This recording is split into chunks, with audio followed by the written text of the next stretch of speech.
Good afternoon, everyone. It's 5 o'clock. We'll call the meeting of the Community Development Committee to order, March 17th at 5 o'clock. We'll have Julie give the roll call. Ed Schachner. Present. Sean Anderson. Present. Scott Counter. Present. Judy Ochterhoff. In attendance. All right. Dan Hansen. Oops. He's absent. So I'm chairing this meeting in his absence.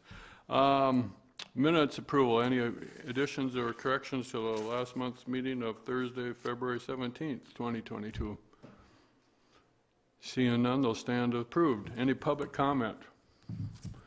Anyone from the public that wishes to make a comment? Going once, twice. Any public comment? Seeing none, we'll move on to, we have 3 public hearings this afternoon. The first one is to rezone 50 acres from the C3 Commercial Zoning District to 1-1 Industrial Zoning District pursuant to Chapter 15 of the St. Croix County Zoning Ordinance, the town of Katy, for Jason Haas. And we're going to get a presentation. Good afternoon, Mr. Chairman and committee members. The first item on your agenda tonight is a rezoning application request, which does require a public hearing. The applicant is Haas Sons Properties, along with Jason Haas. The property is in the town of Katy, off of Highway 128. The total acreage regarding this rezoning is 50 acres, and the applicant is seeking to go from a commercial district to an I-1 industrial district. A little bit of background on the property. Up until 2011, the 50-acre parcel was used as a cheese factory. In around 2017, Haas Properties purchased the acreage to begin utilizing the property for a concrete plant. In 2017, the town of Katy did not have any zoning. So basically the use conducted itself and Haas began operations at that facility. In 2019, the town of Katy adopted St. Croix County zoning. And when they adopted the zoning, the parcel that was under Haas ownership was allocated the commercial zoning district. At this point in time, Haas is seeking to expand the operations of the concrete plant to include the recycling or the crushing of concrete and asphalt pieces. These uses constitute an industrial use. So because of the commercial zoning, the applicant needs to secure the industrial zoning district designation. So the applicant is seeking to rezone the property to I-1. And in the I-1 district, heavy industrial uses, which would be including crushing of concrete and asphalt pieces, would be considered a heavy industrial use. And in the I-1 industrial district, a heavy industrial use is permitted only by conditional use permit. So that would be a process that the applicant would have to pursue with the Board of Adjustment pending approval of the rezoning request. Specifically tonight, we'll be weighing the application request against 2 documents, the Town of Katy Comprehensive Plan and the St. Croix County Comprehensive Plan. Within those plan documents are visions and goals that help guide the future development of a jurisdiction. Typically, a plan will consist of long-range goals and maps that try and lay out the future vision for the jurisdiction. And really, the plan is there to serve as a document that you as boards and the towns as boards can make decisions that are not arbitrary. They can take a look at the plan document, take a look at some of the future land use plan maps, and make decisions that would not be considered arbitrary. Just a couple quick maps. This is the general location map of the parcel, the very east end of the county, I-94 running east-west. The subject parcel is located in red, south of the interstate and just east of Highway 128.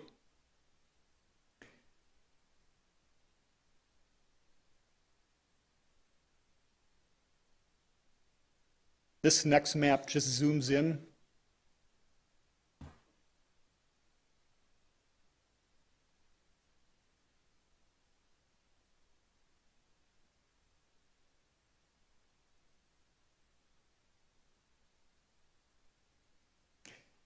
This next map takes a closer look at the subject parcel outlined in red. You see the 50 acres. You see the primary operations of the concrete operation on the very west end of the site. The site has access off of 128 in this location right here. You see what looks like 4 holding ponds or smaller wetlands. These were actually the settling basins and the sewage basins for when the cheese factory was operational.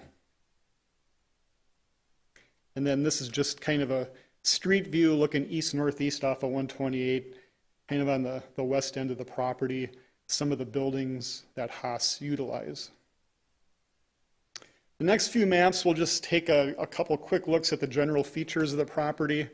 The land use map below with the subject parcel outlined in blue is currently zoned C3, that's shown in red. The requested I-1 industrial zoning district, as we talked about earlier, would allow light industrial as permitted uses and heavy industrial as conditional uses. Some of the adjacent land uses to the north is some property owned by a cooperative. We have some parcels zoned R1, which is residential density at a density of 1 unit per 10 acres, and those exist to the east, south, and west of the property.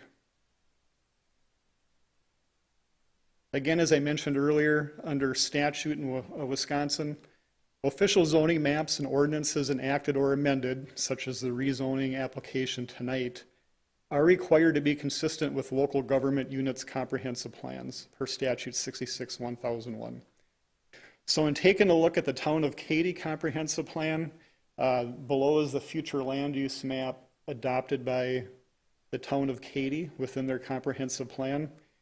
And it shows the subject parcel, which is outlined in yellow, categorized as general higher intensity growth area, including industrial uses.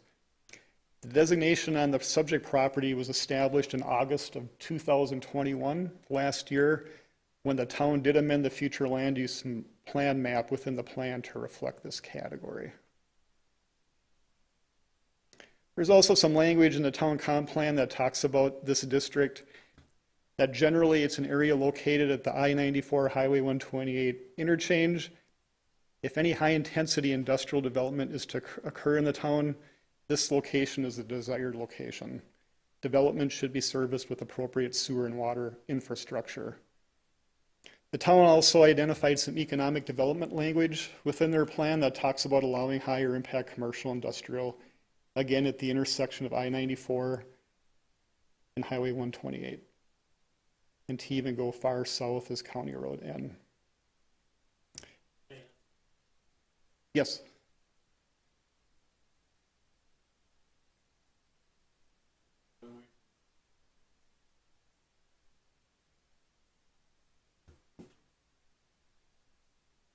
Is it this page, Scott?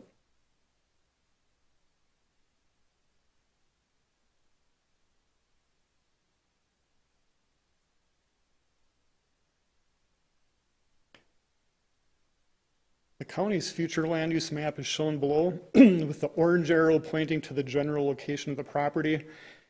The county designation shows a mix of industrial, commercial, and agricultural uses in this area. The county's comprehensive plan and its future land use plan map are meant to incorporate local plans, such as the town of Katy's, into the county's plan. The county's future land use plan map was created in 2012. And it indicates non-residential uses in the I-94 Highway 128 area. Next, we'll just take a quick look at some natural resource features. The parcels do not contain any prairie remnant sites, waterfowl protection areas, or scenic and rec areas.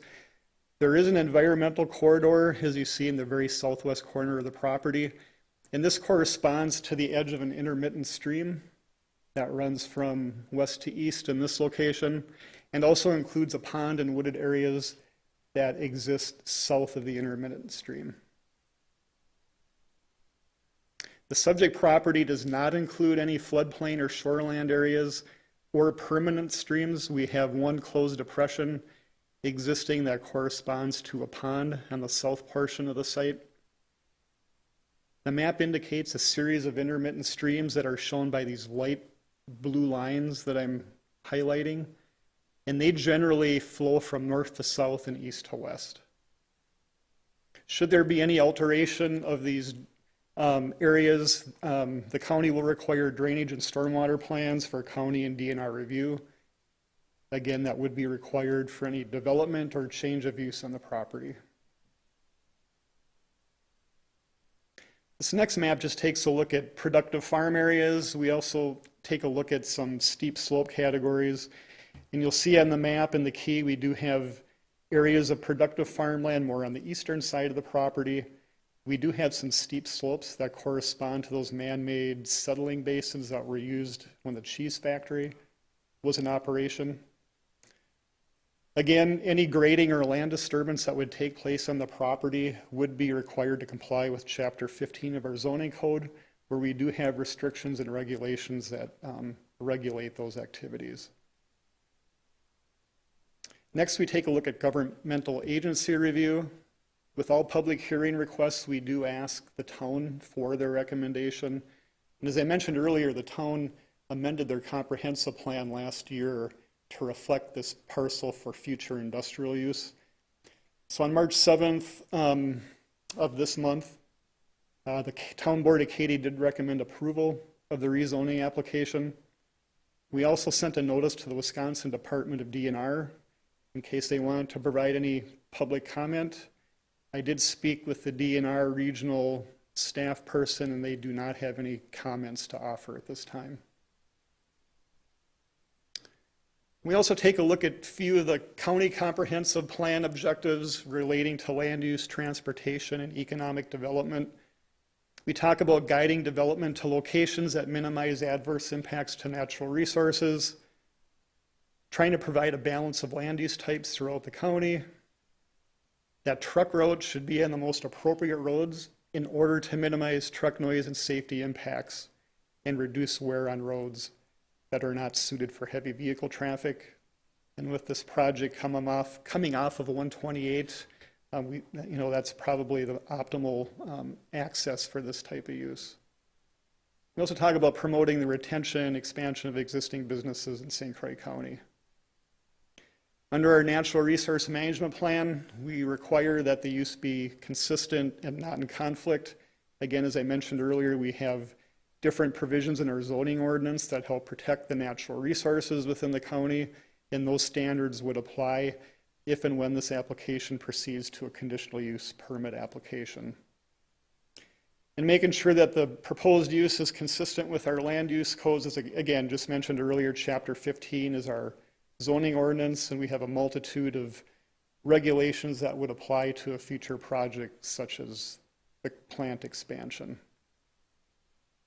So for the committee tonight, for you to recommend approval for the rezoning, the following provisions would need to apply: that the rezoning and proposed use is consistent with the St. Croix County comp plan and the local town, in this case Katy's comprehensive plan; that the rezoning and proposed use is consistent with the St. Croix County Natural Resource Plan,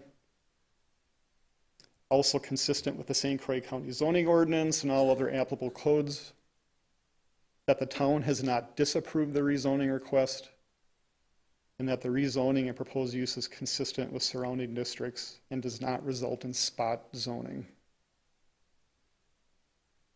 For tonight, the Community Development Committee can take one of three actions. You can recommend approval of the zoning amendment to the full county board. You can recommend disapproval of the zoning amendment, or you could continue the public hearing for additional information if the committee sees fit. We did have one public comment. That was a letter included in your packet from the town of Katy, providing the recommendation for approval of the request. For staff recommendation, after reviewing the comprehensive plans applicable to the parcel, staff would recommend approval of the rezoning application from C3 commercial to I1 industrial based on the following findings. That the town of Katy and St. Croix County comprehensive plans include future land use map designations and land use descriptions that would support the rezoning change to an I1 industrial district. That the town board of Katy has recommended approval of the rezoning application. And based on the technical review findings noted above that I previously covered, the rezoning is consistent with the county comprehensive plan and the natural resource plan. Staff would also recommend one condition to the rezoning tonight that we would like the committee to consider. What Haas Properties is doing tonight is they're combining a number of parcels under their ownership that are under separate parcel descriptions. Before this would go to the county board, we would ask that one formal legal description be prepared. The county's policy is that we do not allow multiple zoning districts on one property. So if we go back to the parcel map here, we do have one parcel that kind of goes up and follows this red line here. Everything in blue would be I-1. Anything north of that would remain C3. And because there's two different zoning districts on the one parcel, Haas would be required to prepare a legal description that would cover everything in blue. So we're separating the scenario where we would have two zoning districts on one parcel. So that'd be one condition that we would like to recommend to the committee, and we did include that in the resolution for your consideration tonight. So that concludes staff's overview of the request.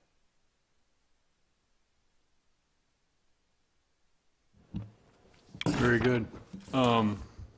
We usually don't take questions, do we? We can, I guess. We can, I guess if you want for more clarification, you can ask your question. Go ahead. Are you going to close the public hearing first? No, I'll let you, if he, being he's up there, I'll let you, you're asking for more information, so go ahead.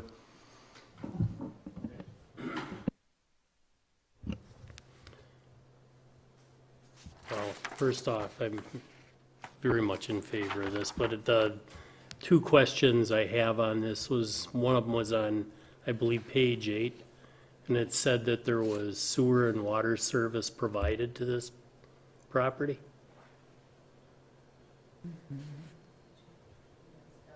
I can't see the page here. Oh, You're on one. This is two. got it. Okay, I see.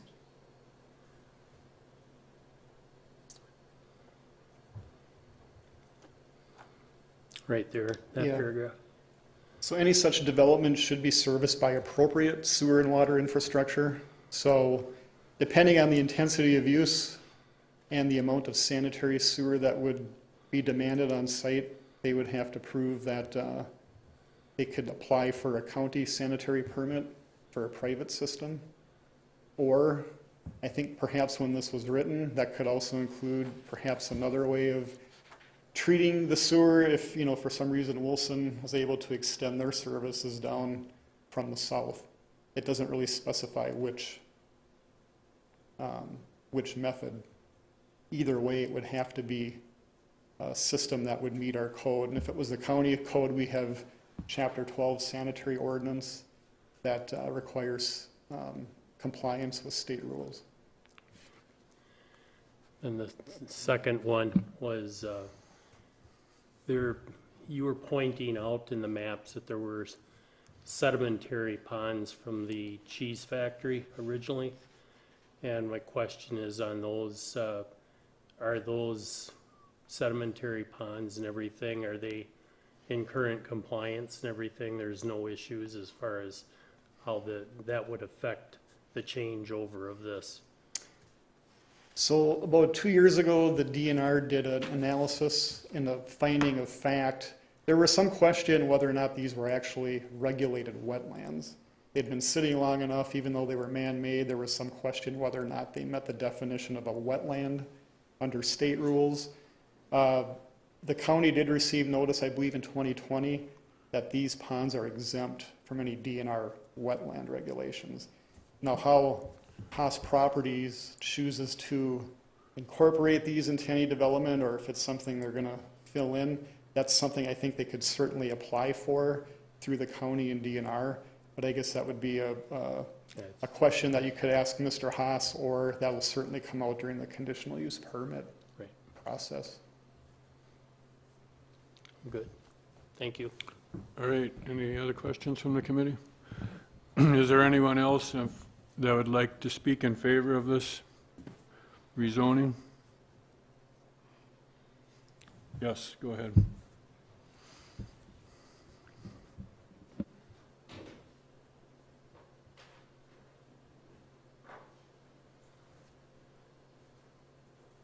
I'm Jason Hawes with Hawes Sons. And I just wanted to basically, John did a good job presenting everything to you guys. Only thing I would add is that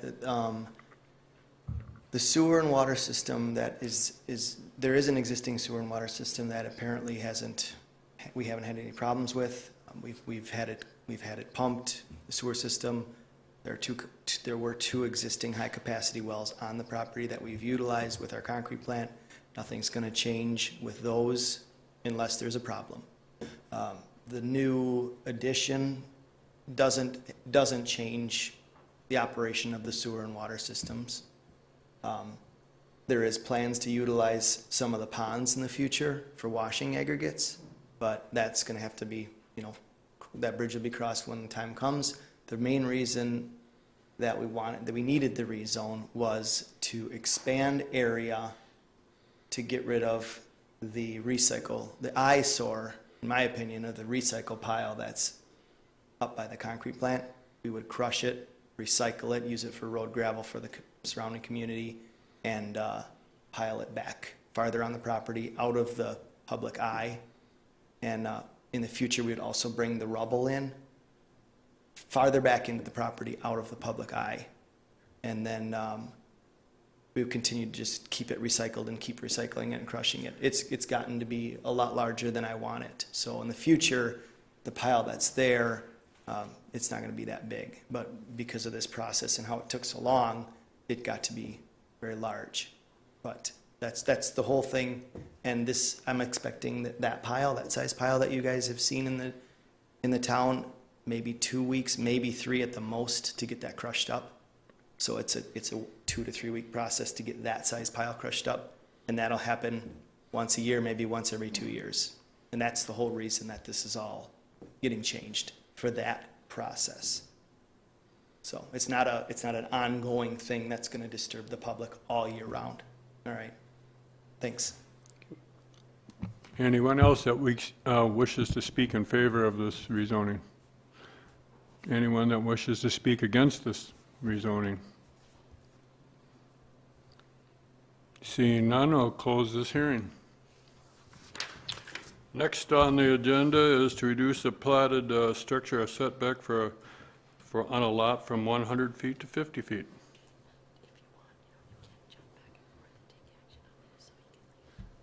I guess it's up to the committee. Do you want to act on this right now, or do you want to wait for all 3 of them? I prefer to act right now. I mean, Okay. if people want to Being leave, it's they can fresh leave. in your mind. All right, what's your wishes? Scott? I'd make a motion to approve the rezone of approximately 50 acres from C3 Commercial Zoning District to the I-1 Industrial Zoning District pursuant to Chapter 15.545 of the St. Croix County zoning ordinance in the town of Katy for Jason Haas. Should we include this staff recommendation to? I would like you to add to your motion the staff recommending that they put it all in one parcel. Thank you. So I If amend you the agree to motion and to add also language to redraft the legal description to a single parcel before it comes before the county board for approval. Very good. Do I hear a second? Second by Sean I will Anderson. second. More discussion. Maybe I misunderstood, but didn't you say that amendment was included? I mean, the condition was included in the amendment or in the ordinance? Or did I misunderstand you? No, if you take a look at your resolution in your packet, we did have a a descriptor of what needs to take place.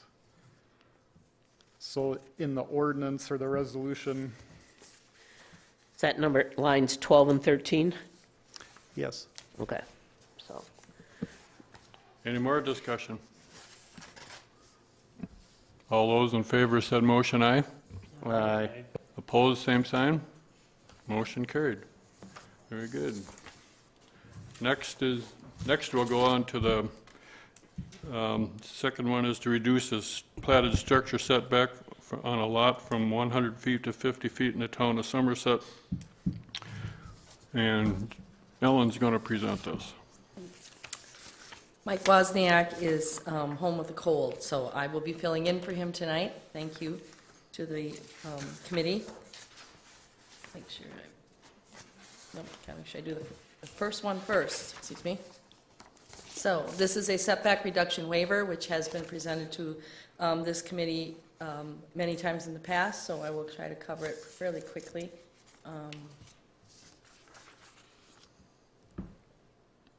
You see all that? Yeah, here, this button here. There. Nope, still not good. I got the thing on. Okay. That should do it. Thank you. So this is for Perry and Cynthia Rosso, located in the town of Somerset, on 60th Street, number 2008. Excuse me. Attached exhibits are the staff report, the application, and a letter of support from a neighbor. The setback waivers are based on our ordinance, Chapter 13. What it does is allows people to reduce the setback that was put on the plat of either a certified survey map or a major subdivision from what was historically, prior to January 1, 2006, a 100-foot setback from right-of-way down to 50 feet from right-of-way, which is our current setback in Chapter 15 and has been since 2006. We have a public hearing in order to allow the public to comment and provide any feedback with regards to aesthetics and any other issues. So they would like to reduce the setback from the 100-foot, which is currently on their plat, to 50 feet. And it is actually along a possible future town road, which was included in the plat, in the certified survey map. That was filed way back in 1999. So there are two lots, lots 5, that is owned by the applicants, and that proposed future road would provide access to lot 6. And since 1999, in that time, no road has actually ever been built. A correction instrument is required to change the waiver from the setback from 100 feet to 50 feet on a certified survey map or any other plat. So here's an overview. It shows lot 5. It shows that area that has been reserved for a future road location. And this is lot 6 that it was originally created probably to access. This is actually a driveway location for these two lots. I don't know what the number of this lot is. And the 100-foot setback is shown by the blue line. A little more of a close-up of that site. Lot 5 shows the existing drain field, the replacement drain field, the distance of these lots, and also the proposed location for the detached garage in order to utilize the existing driveway. You can see it here coming in.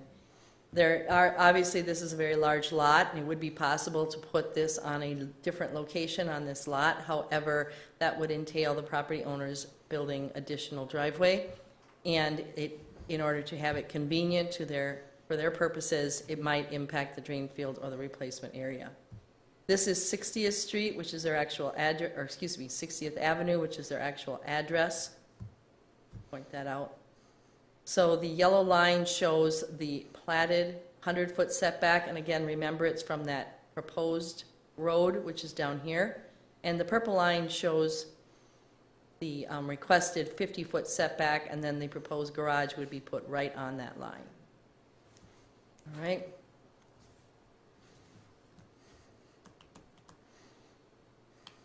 There is an alternative location to access Lot 6. I don't know if that road perhaps was built later than 1999, but at any rate, Lot 6 now has an alternative access route. And so this, changing this setback and not having this, perhaps at some point in the future, this would no longer be reserved or removed as an easement, but it no longer is needed to access Lot 6.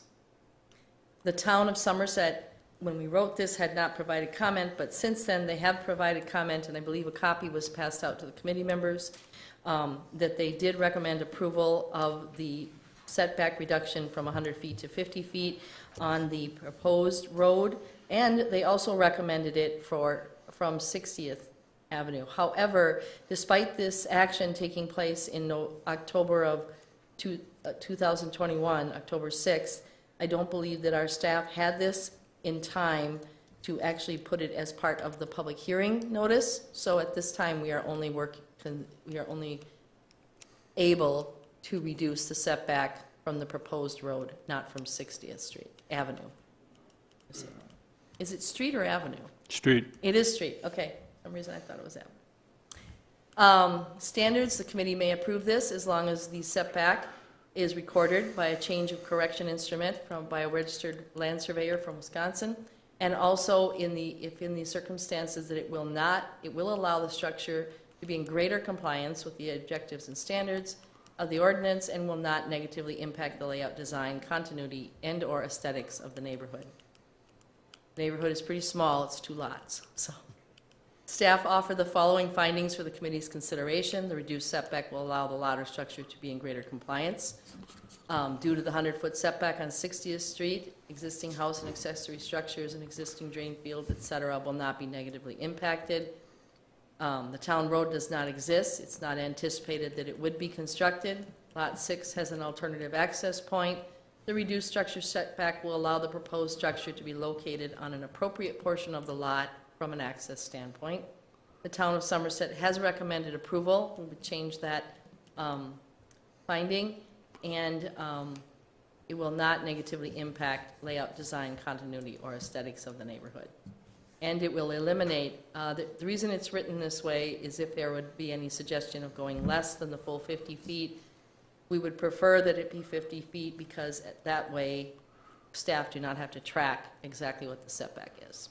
So, all right, so we recommend approval with the condition that it must be created and filed with Register of Deeds by a registered land surveyor. Are there any questions? Go ahead, Judy. Just out of curiosity, how come if there's only 2 other people that were there, only one of them got mailed the information? Is that you were only required to mail it to one? That's the name on the tax listing. They're, for whatever reason, perhaps a single person purchased the land in the first place, the property, and then they had a change of family in some way, change of residence, and at that point, they didn't change it on our tax database. Okay. Thank you. All right. Is anyone else wishing to speak in favor of this? What do you want to call it? A setback reduction request. Seeing none, does anyone want to speak against it? Seeing none, we'll take action on the setback request for the town of Somerset for Roseau. Do I have a motion?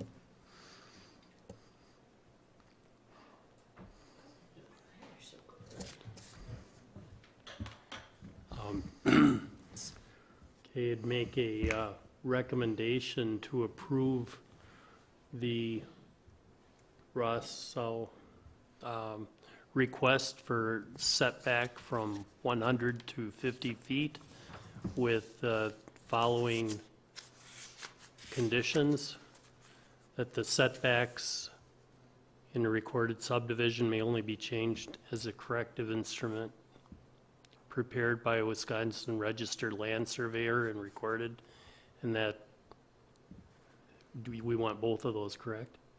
There's only one there. It's just one long sentence. Okay, I was reading the standards that you had. Oh, no, Okay, this one. I have a motion. Do I hear a second? Second by Sean. More discussion. All those in favor said motion, aye. Aye. Opposed, same sign. Motion carried. Next, we'll go to the third public hearing to reduce the structure setback on a lot from 100 feet to 50 feet along 145th and for Tim in the town of Richmond. Right. This is a setback reduction for Aaron Tim, 1109 145th Avenue, New Richmond, Wisconsin, Lot 40, plat of Waldrop Meadows. Plat 4. Same type of history of why we do this as in the previous one. Jump over that. They have requested to also go down from 100 feet to 50 feet along 145th. This certified survey map was recorded back in 2004, which is prior to the 2006 change of setback. It is noted on the building, on the plat as a building setback note. You can see on this next slide that you can't actually see the note, but this isn't the full amount of the certified survey map. This is a zoomed-in portion of it. But it does allow you to see the existing house very clearly, the existing driveway, and the proposed location of the garage right here. There's also a drainage easement, and there is a slight curve in the road of 145th Avenue. Here's their sanitary system, okay? And so it is a very small lot. This next slide shows you that the lot is triangular in shape, okay? So it would be awkward for them to try to put it in the back and take out what they do have for a backyard. This shape of the lot really limits where it can be, so they're trying to place it in the best location they can and stay away from their sanitary system, which was on this side. In order to get a better idea, this lets you know that it would be approximately where the garage would be approximately where this trailer is parked, right in here. And it'll be 17 feet from the existing attached garage and 28 feet from the front of the house. There are, as far as impacting the aesthetics of the neighborhood, there is a significant number of evergreen trees that are planted, coniferous trees, along the property line by both the Tims and the property owner adjacent. That as they continue to grow, they will help to screen that structure. The curve in the road also will help to screen the structure. Basically, the triangular lot shape, the house location, the placement of the house, and all of that, and the location and size of the proposed garage make it most aesthetically desirable and access desirable to place it in the proposed location. If they were to conform to the 100-foot setback, they would have to reduce the size of their proposed garage. There's really no justification for making them do that, and it does utilize the driveway. There are some other structures that have been allowed to be placed within the 100-foot setback in the plat, so it does not appear that it would cause a problem. Town of Richmond did provide comment. We did just receive that in the last couple days. Monday, I believe we received it. And so they unanimously voted to approve the setback waiver on January 10th. And we received it on March 11th. Standards are the same. It can only be changed with a recorded instrument prepared by a land surveyor, and it can only be allowed if it does not cause the reduction to be in the lot to be in greater compliance with the standards in Chapter 15 and does not negatively impact the layout, design, continuity, aesthetics of the neighborhood. Staff suggests the following findings: that it will be in greater compliance, it will not be negatively impacting the layout, design, continuity, or aesthetics of the neighborhood due to the curve in the road, and the screening that the neighbors and the property owners are developing. And it also, we would keep it at the 50 feet to no longer to not need to track it in the future. And it provides a good access point in relation to their existing driveway.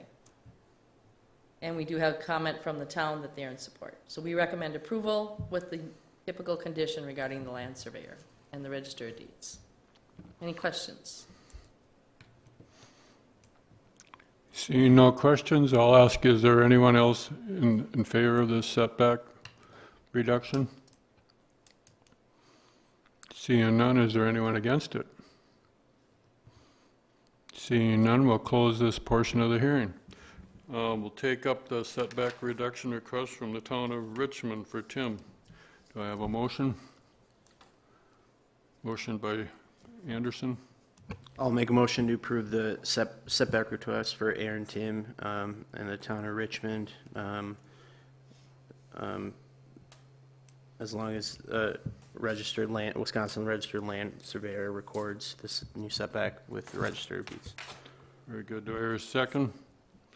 Second. Second by Judy Osterhoff. Any more discussion? All those in favor of said motion, aye. Aye. Opposed, same sign. Motion carried. All right, next we'll go to the groundwater quality project progress update.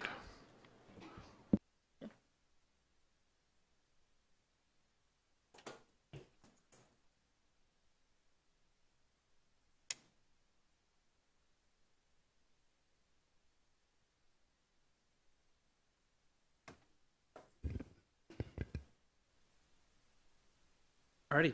Good afternoon, everyone. My name is Adam Mead. I'm the Water Quality Specialist for St. Croix County. Tonight, Tim, Steven, and I will be providing an update on our current groundwater activities through 2021. To begin, priority one was developing a scientifically sound drinking water testing program to expand baseline data in order to measure drinking water quality over time. The criteria needed to determine nitrate trend is that the well will need to be sampled a minimum of 5 times. Sampling should span 10 plus years, and the best time to sample is at the same time each year. Additionally, we will need the well log information and various aquifers represented throughout the county. The 3 groups of wells in which we will be utilizing for trend analysis is our transient non-community and municipal wells, our legacy wells, and our citizen groundwater monitoring program wells. Our transient non-community and municipal wells include small businesses, hotels, restaurants, and manufacturing facilities. For many years, these wells have been sampled, and the majority of them have 5+ years of sampling data. This is our strongest database developed thus far for trend analysis. However, one drawback is that they have poor spatial distribution. When running analysis on these wells, we have found that 50 wells have increase in nitrate concentration. The degree of increase does vary from well to well. In addition, we have found that 20 wells have decreasing nitrate concentrations, and that 30 wells do not have significant change in nitrate concentrations, and these wells can fluctuate from year to year, but they'll stay around their average. In addition, we have 65 wells that show no trend in concentration.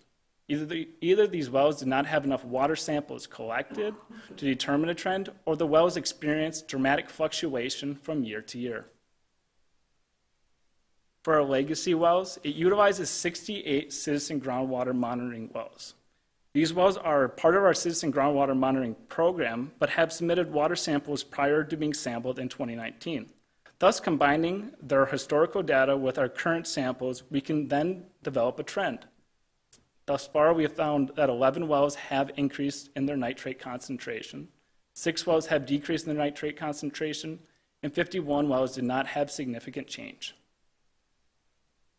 For our citizen groundwater monitoring program, the goal was to create a data set for trend analysis using private portable domestic wells. An online grid map and online sign-up survey was utilized. Town meeting presentations, press releases, target mailing, and emails were used to increase public participation. Over 175 water samples are being collected annually, and thus far, 3 years of data has now been collected from 2019 through 2021. Once the citizen groundwater monitoring program is complete, it will be the county's strongest database, as that has the greatest spatial distribution. So an update on our citizen groundwater monitoring program. In 2021, 171 water samples were collected. Utilizing 3 years of data from 2019 through 2021, the average nitrate concentration has now been calculated for each grid. When we begin to analyze the spatial distributions, areas notably higher in nitrate is our central region of the county, which includes Richmond, Aaron Prairie, Warren, Hammond, and Stanton. Additionally, we are finding elevated nitrates in Troy, Rush River, and Pleasant Valley.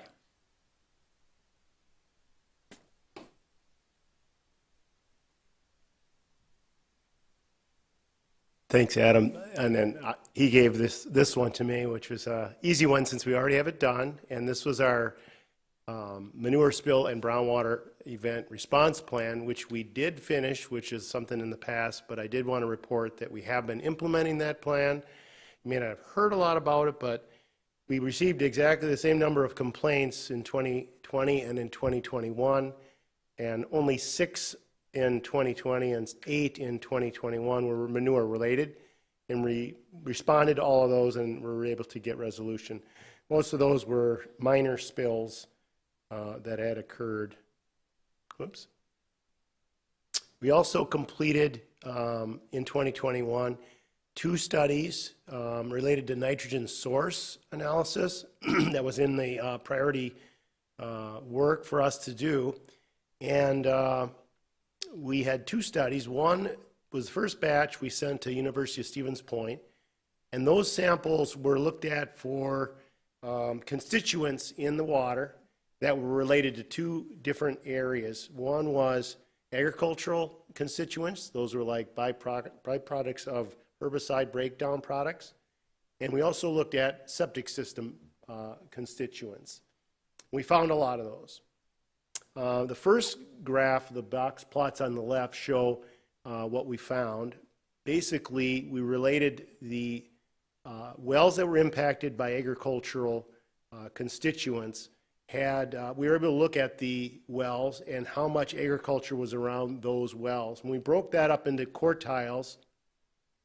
The purple in the first graph on the right there, basically we have an increasing amount of nitrate the more agriculture is around the well. So we were able to look at this in our other well samples as well, and so this trend holds true. Basically, the more agriculture you have nearby, the higher the nitrates are predicted to be and are measured to be.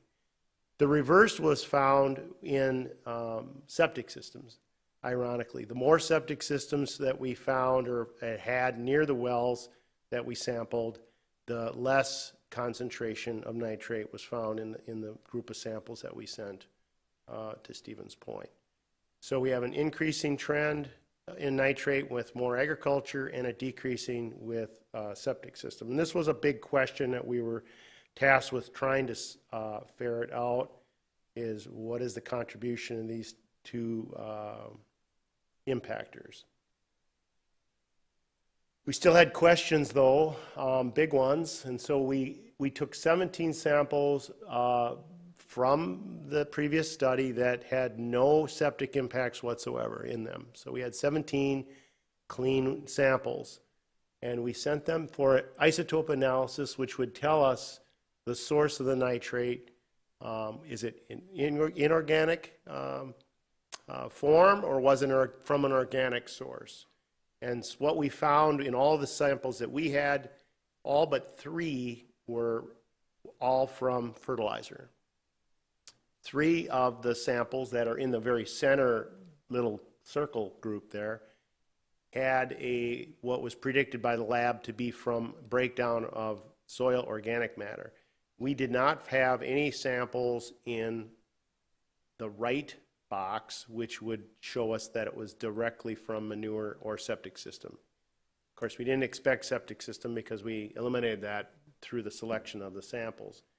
We want to do more of these this year and intentionally try to find samples that may be in areas where we'd expect to see impacts of manure to see if this test is worthy. So we have additional tests coming up.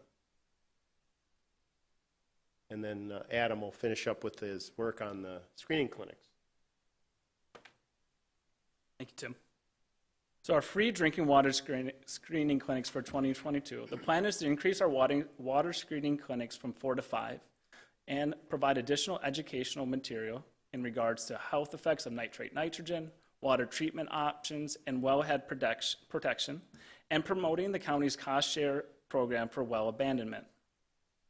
Our water screening clinics will be held in the Baldwin Agricultural Service and Educational Center, River Falls Earth Day, Troy Town Hall, Emerald Town Hall, and in New Richmond at the St. Croix County Service Center. In addition, we are conducting another test, a seasonal nitrate variation test. The purpose is to understand the fluctuation of nitrate nitrogen in groundwater. 16 wells are sampled on a monthly basis. 9 are private and 7 are public. Wells with lower nitrate levels experience less fluctuation compared to wells with higher nitrate levels. This is really important to understand this. Understand the monthly fluctuation in nitrate nitrogen as when participants come to our nitrate clinics and we have a sample that's around 9 milligrams per liter. Well, we wanted to understand how much does it vary from month to month. And from our results, as we can see, as we increase our total nitrogen, you're going to see more variation. And we tell this to our participants so they can be more informed. And then Tim, you want to finish up? Those nitrate clinics, we had to take a few of the slides out because we had so much information, but we're real proud of the nitrate clinics, and Adam has picked those up. Last year, we actually had over 500 people come to those, and we had 300, I think 20 in the previous year come to those clinics. And at those two clinics in 2020 and 2021, 142 residents basically found out that they had drinking water over the 10 part per million drinking water standard through our clinics. So that's 142 homes that found out that they were above the legal drinking limit as a result of coming to the free clinic. And we're kind of proud of that because we're able to hand them information on how they might work to fix that and take precautions. Final slide is what we are planning to do this year and maybe even next year. We're going to provide additional water screening clinics. We've already added an additional one, so we'll have 5 this year. I think we have a handout on that we were going to give out. Make sure that they can take that little flyer and give it to others or whatever. And depending on the funding that we receive this next year and what's available, we'd like to expand that isotope analysis further, and we'd like to focus on the areas that we have very high and increasingly high nitrate. And there are a couple that have been talked about, and those are the areas that we'd really like to focus on. As it turns out, there's large areas of the county that have very reasonable nitrate levels, and so we'd like to focus on the problem areas and better understand those to try to fix them. And then develop and implement additional studies. These are 2 things that we've identified as being kind of up and coming of interest. Septic density and septic impacts. What that is all about is we need to test the density of subdivision and see if there's a greater impact with the higher density. You'd expect that to be true, but it may not be true. And this has impacts down the road as we collect more information on what density would we allow in the future if there's a consideration to maybe do higher impact or higher density for save land and those sorts of things. So it definitely will affect our thinking about subdivision if we do that kind of work. And then bacteria testing has been something we have not taken on, and we'd like to jump into that. And we have 2 towns which we know are vulnerable. They have a higher than normal percentage of wells that test high in or positive for coliform. And so we'd like to work with those 2 towns to initiate bacteria testing. That's it. Unless you have questions. Go ahead. So I'd like to just add a couple points to what my staff said, and fantastic job. Thank you, guys. The additional efforts, I mentioned at the committee of the whole meeting yesterday that we'd like an additional $25,000 to keep our projects expanding and working and even to keep going with what we've been doing. And that would fund those additional efforts. That's what that would be for, is the things listed up there. And those things listed up there, some of that very specifically, the bacteria testing and trying to figure out the most the higher sensitive areas that we are seeing indications of that, about the density and the septic impacts, and also the concerns that were identified in the previous slides about the source. Those are things that have been identified in the strategic plan by the county board members. So I'd also suggest, Tim, if you could go back to a couple slides. I'll stop there. Oh, nope. So I don't know if you guys clearly explained why you were doing this, but the point is that if we have people who, when they come to our screening clinics and have lower levels of nitrate, what's the likelihood that it's low year-round? So if they have lower levels, yes, the likelihood is great that it's low year-round. If they have higher levels, the likelihood is great that if they were at 9 and they think, oh, I'm good, I don't have to have a system put on my well because I'm under the 10 parts per million recommended health level, no, there's a very good chance that throughout the year, you go over 10 parts per million. So that's what we wanted to know and have this data to give that advice to people. If you're close to 10, or if you're hovering at 10, 11, you should probably do some additional testing, and you should really consider getting a treatment system on your well. That's what this was for. And if you go back a little further, yeah, right here. So when you talk about what does this tell us, this tells us that so far as the samples we were able to look at, it was not manure that was the source of the high nitrates. It was over-application of fertilizer or runoff of fertilizer. So it's still agricultural, but so far we're not seeing it as coming from dairy, which is why we also wanted to do more study, more testing, as Tim pointed out, in those areas where we are more likely to see that they are near animal agriculture. So just wanted to make sure. Sometimes I listen and I think they know it so well they forget to say the exact point. So just trying to be helpful. So. Very good. I think a lot of good information there, and I think being that you're getting more residents in attendance at some of these meetings, that the public definitely is concerned about it, and I think it's very important that we keep up this testing and keep moving on. So, any other comments from Judy?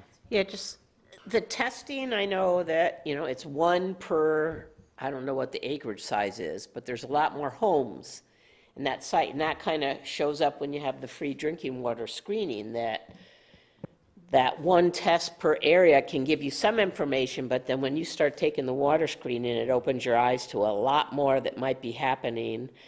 And I would also say that you will have a huge job to try and convince people that it is not the manure and instead it is the fertilizer. Because there's a lot of people that they're totally convinced it's the manure. So it'll be interesting to see how that's handled. But Judy, we think it might be both. I'm sure it is both, What but Tim is saying is St. Croix County doesn't have animal agriculture spread out evenly across the county anymore, like maybe in the old days. It's concentrated in areas. That's why additional testing in concentrated areas. But in the meantime, it's spread out. General crop farming is, and we're seeing it. Okay? So we're not saying it's not manure. We're saying we've found 1 source. We want to explore additional. it will be nice when that's explored, depending on what the results are, because it will be an eye-opener for some people.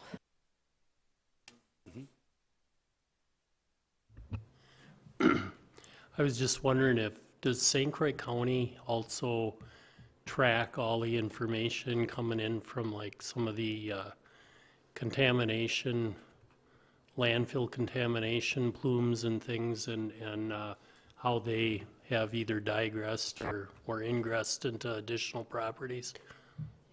DNR has the responsibility for that, but they do inform us about it, and, we get, I think Adam is on those email lists, and I get those as well. But the DNR is definitely the contact for that. They work with the plumes and anything that's major like that, they've pretty much taken control of, landfills and stuff, yeah. They leave non-point source up to us a little bit more. Any other questions? Thank you so much. Very good report. Thank you. Next is the recycling events. So Tim will probably help me out a little bit on this, might want to stay up there, and I'll just do this from here. So just wanted to give the committee an opportunity to understand a little bit better some of the information I did report at the Committee of the Whole yesterday, which is that due to the rising costs that we're seeing, we are reducing some of our activities with not getting rid of them, but reducing them. For instance, the household hazardous waste collection last 2 years, we've only held one, not a spring and fall, just a fall collection. We may at some point go back to a spring one, but we are thinking that due to the rising cost of mobilization, disposal, et cetera, that we're going to have to probably stick with one for the future, and that's what we've been budgeting for. In addition, we're charging for the disposal of paints, products, that kind of thing, paints, stains, and we've had to raise that price, and we may have to raise it again this year to try to stay close to within our budget. We do greatly appreciate that the county board has provided, and our county administrator have provided us with additional funding.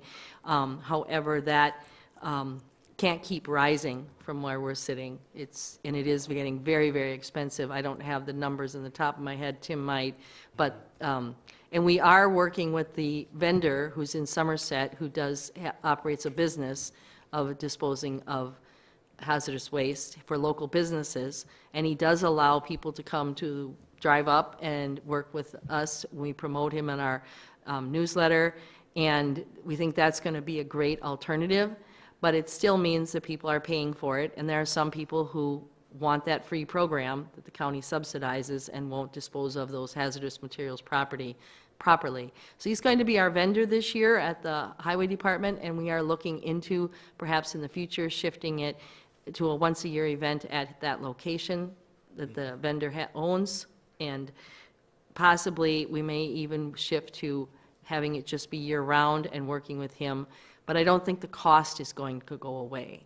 I think it will be subsidized by the county in order to get residents to continue to participate. So we'll have to talk about that in the future, and we wanted you to be aware of that. Another thing that's happening is we are reducing by a little bit because of the cost of our tire collection and the mobilization cost. We've had to raise the prices for disposing of your tires, especially the larger ones. We've had to add a cost if you leave the rims on. The public leaves the rims on because of the added cost. And we are also reducing it by one collection site in order to reduce the mobilization cost. That may have to continue to go up, and it may have to continue to reduce the number of collections. For this year, there will be both a spring and fall, but there will be fewer sites. So thought you guys should be aware of that, especially as you start thinking about budgets. I believe those are the only two changes we've made so far. It's just been a challenge to keep up with the costs. You raise the cost, we've raised the cost every year that I've been here, and we still barely break even. We're trying to break even is what we're trying to do. Yeah. A burden. The appliance and the electronics and all that, and the tires is supposed to not, we do all the free advertising, promotion, organization, but the vendor, the actual cost should be a wash. The county usually doesn't subsidize those. But the last couple of years, it's been close. Either you have a little bit, or it's been really close. And so that's been our objective, is to not have that. Questions? None. Just from my personal thing at the town, when we do the tire roundup and the appliance, the tires are going, just significantly have gone down, the amount that we get. I mean, we used to get a mound of tires, but the appliance is just blows my mind how much stuff comes in there. But anyway, yeah, if there's no other questions, we'll move on to the Glen Hills Group Camp KIP project update. Okay, we wanted to provide you a short update that that is our big project for this year, is to put in a new group camp at Glen Hills County Park. We spent the last year getting the design done and then putting it out for bid.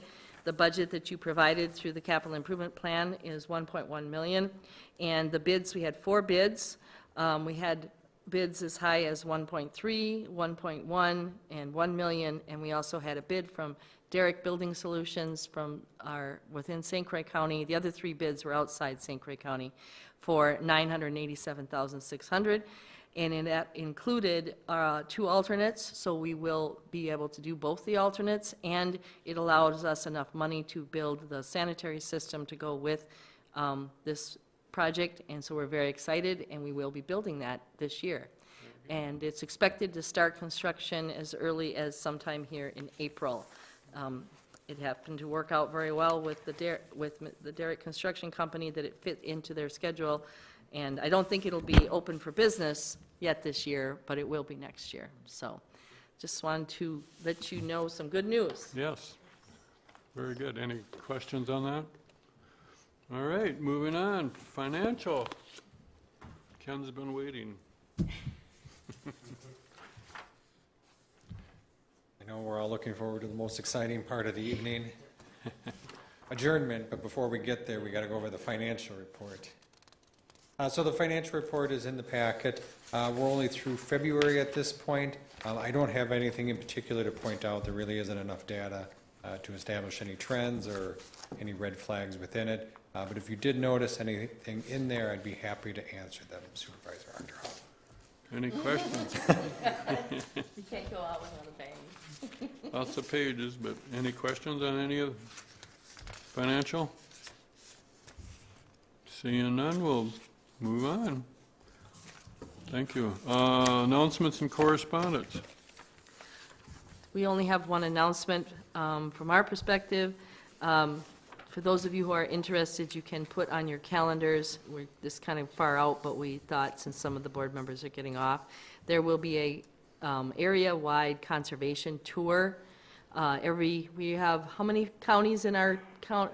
9. There are 9 counties in our Land and Water Conservation Group, and the counties take turns, so every 9th year, it's our turn to host an annual summer tour.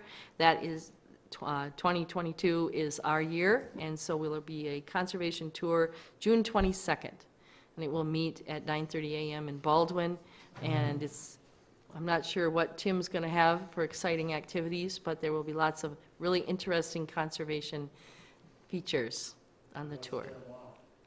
What? I don't want to scare them off. Right. Usually, It'll be interesting. yes, usually the point of it is to wow the other counties. Oh, there you go. Yeah, and I do know that 9 years ago, we did a boat tour up and down the St. Croix, and it wowed them. So Tim has a lot to top to make that. I have to follow that. Yes, you do. So, but we welcome and encourage committee members to attend, and even past committee members to attend. So hopefully you're interested, and they would meet in Baldwin. So if you're interested, let me know, and we'll have further information for you. Thank you. That's all I have. Request for any future agenda items. Sean? I would like to hear an update on the status of the Snowcrest review. Very good. Anything else? All right. Date of the next meeting is? Doesn't exist yet. All right. Well, then I'll call us adjourned at 6:09.